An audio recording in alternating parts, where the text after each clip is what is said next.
state health officials predict this latest COVID surge could surpass our summer peak. And tonight, San Francisco health officials say they could join the most other Bay Area counties in the purple tier by the end of the week.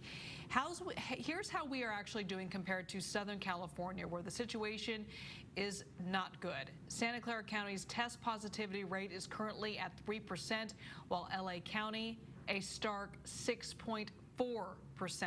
KPIX5's Kenny Choi on what the surge could mean for Bay Area hospitals. Kenny? Liz, generally speaking, the Bay Area counties are doing a lot better than the rest of the state. As far as hospitals are concerned in Northern California, we're not at that crisis level where there aren't enough ICU beds, but we still don't know when that third surge will end. That's why health officials are concerned and still preparing for the worst.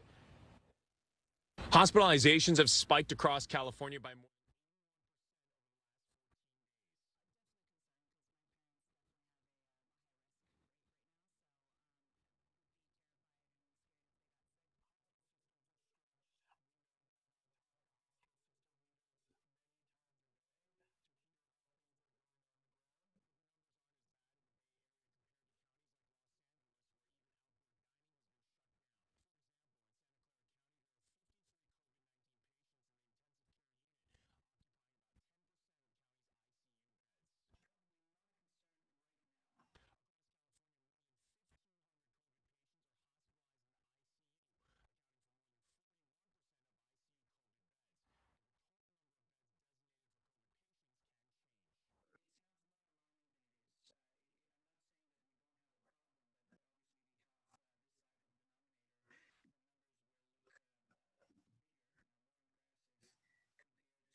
Kenny, we saw the spike in hospitalizations in the summertime. How does that second surge compare to this third one that we're currently in?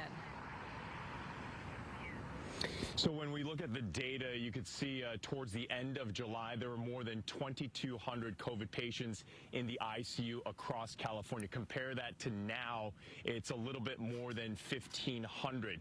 But health officials are certainly concerned because we don't know when that surge is ending, and we are on that vertical upswing on that graph. And so we just don't know what that ICU number will look like in a few weeks. Liz?